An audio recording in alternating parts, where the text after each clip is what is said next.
Social media মানে টাকা উঠছে, শুধু ধরে নেবার উপায়। ভিডিও বানাও আর ধরে নাও। চলো আজকে আমি বলে দেবো কিভাবে সোশ্যাল মিডিয়া থেকে টাকা ইনকাম করবে। সো হ্যালো এভরিওয়ান, আবারও আমার আরেকটি নতুন ভিডিও তোমাদের সকলকে জানাই স্বাগত। আর আমার বাড়িতে সব থেকে যেটা আগে ফুরিয়ে যায়, তেল। তেল, চিনি, মসুর ডাল, আলু, এটা আমার সবার আগে শেষ হয়ে যায়। আর সপ্তাহের মাঝে মাঝেই আনতে হয়, এরকমই ব্যাপার। তো তেলটা শেষ হয়ে গেছিলো, তেলটা ঢেলে দিলাম, ঢেলে দিয়ে আর আমি বসে গেছি সবজি করতে। আজকে হবে আমাদের বাড়িতে ঢ্যাঁড়স তরকারি। তো সেই জন্যই সবজিগুলো সকালবেলা নিয়ে আর এই যে এখন বসে গেছি কাটতে। আর ছোটো সোনা ডিস্টার্ব করে যাচ্ছে, দৌড়াদৌড়ি করছে রাস্তার মধ্যে, আর ওর সঙ্গে আমি চেঁচামেচি করছি, আনাজ কাটতে কাটতেই চেঁচামেচি করছি। আর আমার ধারণা যে সবজির মধ্যে সব থেকে হচ্ছে যে ঢ্যাঁড়স ভাজতে বেশি টাইম লাগে, তো সেই জন্য সবজিটা কেটেই আমি ঢ্যাঁড়সটা কেটেই ভাজতে বসিয়ে দিয়েছি। ভাজতে বসিয়ে দিয়ে আলুগুলো কাটছি, তাহলে আমার টাইমটা নষ্ট হবে না, তাড়াতাড়ি কাজ হবে। এদিকে আমি মসুর ডাল বসিয়ে দিয়েছি, আর আমার এদিকে তরকারি অনেকটা হয়ে আসছে। আসলে সকালে লাইভে গেলে হুড়োহুড়ি করতে হয়, আমি প্রত্যেক দিনই বলে থাকি। আর রান্না করার পর এত গরম হচ্ছে, আর এই কয়দিন এত পরিমাণে গরম পড়েছে বলার মতো না, ভীষণ ভীষণ গরম। তো রান্না করে আমার ভীষণ গরম হচ্ছিলো, ওই জন্য কয়েকটা আইসক্রিম নিয়ে আর একটু নুন দিয়ে জল করে খেয়ে নিলাম। বাবা, মনে হলো যেন দেহটা আমার শান্তি হলো। এত গরম হয়, আমার সব সহ্য হয় গরম, আর আমার হচ্ছে বৃষ্টির জল মাথায় পড়লে এত মাথা যন্ত্রণা হয়, চিন্তারও বাইরে, সহ্য হয় না।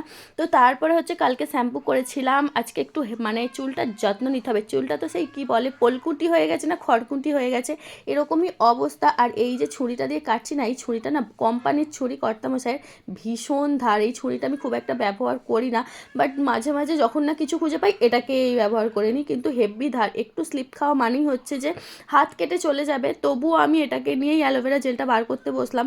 আর অ্যালোভেরা জেল বার করতে গেলে এমনিই হাত হরকায়, আমি ভয়ে ভয়েই করছিলাম, তার সত্ত্বেও এটাকে এই নিলাম, রিক্স নেওয়াই যাক। দেখো ঘেন্না লাগে আমার অ্যালোভেরা জেল বার করতে গিয়ে, এমনই করে আর কি বলবো, কীরকম হ্যার করে হাত থেকে হরকে যায়, ভীষণই ঘেন্না লাগে। আর আমাকে যদি তুমি বলো যে এরকম বিনুনি করে 3 দিন থাকতে, আমি 3 দিনই থেকে যাব, আমার কোনো প্রবলেম নেই। আমি এরকম রাতের বেলা বিনুনি করি, আমার যখন না মনে হয় ততক্ষণ খুলেই নি। আমাকে যদি বলো 2 দিন 3 দিন থাকতে, আমি 2 দিন 3 দিনই এরকম চুল বেঁধে থেকে যাব। তারপরে এই যে একটু নারকেল তেল মিক্স করে আর একটু জল মিক্স করে পুরো অ্যালোভেরা জেলটাকে ভালো করে ফাটিয়ে নিয়ে আর পুরো মাথাটা মেখে নিচ্ছি। মা থাকলে খুবই ভালো হতো, মা মাখিয়ে দেয় এইসব জিনিসগুলো। এগুলোর সময় আমি ভীষণ পরিমাণে মাকে মিস করি, কারণ আমার যেই দরকারগুলো মা করে দেয় আমি ভীষণ ভীষণ পরিমাণে মিস করি তখন মাকে। তো তারপরে এসব মেখে টেখে পর সোনাকে স্নান করিয়ে দিলাম। সোনাকে স্নান করে দেওয়ার পর আমি নিজেও স্নান করে এলাম, দেখতেই পাচ্ছ। আর এদিকে ঘাট থেকে অনেক জামা কাপড় আরে সব কিছু ধুয়ে নিয়ে এসেছি। আর এই যে আংটি শখ করে বানিয়েছি, শুধু চুলে আটকায় আর শাড়িতে আটকায়, শাড়ির সুতোতে আটকায়, কি সমস্যা আর কি বলি। কিছু কিছু মানুষ ভাবে যে সোশ্যাল মিডিয়া থেকে টাকা ইনকাম করা খুবই সহজ ব্যাপার, টাকা উঠছে ধরে নিলেই পারে। পাপ্পুরবাবু ভিডিও বানাচ্ছে মানে লাখ লাখ টাকা ইনকাম করছে। সেই জন্যই আমি প্রথমে বললাম যে টাকা ইনকাম করা খুবই সহজ উপায়, সোশ্যাল মিডিয়ায় ভিডিও বানাও আর টাকা ইনকাম করো। কিছু কিছু মানুষের এরকমই ধারণা থাকে, একটা ভিডিও বানাতে যে কতটা কষ্ট হয়, সেই মানুষগুলো সেই কষ্টটা কিন্তু কখনোই দেখতে আসে না।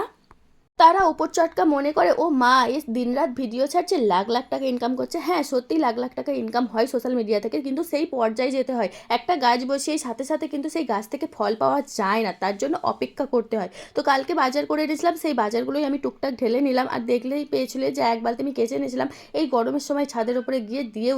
আমার বাড়ি সব থেকে নোংরা হয় কী কী জিনিসে জানো বন্ধুরা? এই জামা কাপড়, থালাবাটি, গ্লাস আর জুতো।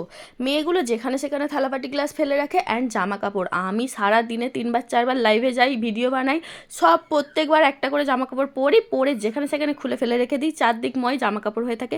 সেই জন্য ঘর বাড়িগুলো নোংরা হয়। আর তারপরে 2 মেয়ে তো আছেই, ওদের কথা আর বলবো কি, ওরাও যখন তখন জল ভেজাচ্ছে, গা ভেজাচ্ছে, জামা প্যান্ট খুলে খুলে রেখে দিচ্ছে, আর গোটা ঘর বাড়ি শুধু জামা কাপড় আর জামা কাপড় হয়ে থাকে। সব থেকে নোংরা মনে হয় এই জামা কাপড়গুলোতেই আমার ঘর বাড়িটা নোংরা হয়ে থাকে।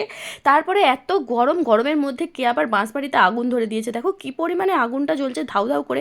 এই গরমে কি কোনো মানে হয় এরকমভাবে আগুন ধরায়? এরকম কিছু কিছু পাবলিক থাকে উৎকট, তারা ভেবেই পায় না যে কি করব। তারপরে ওইদিকে যাদের বাড়ি তারা জল ঢেলে কিছুটা নিভিয়ে দিয়েছে, দেখতেই পাচ্ছ। তো চলো, এতক্ষণ আমার সাথে থাকার জন্য অসংখ্য ধন্যবাদ। এখনের মতো টাটা, জয় গুরু।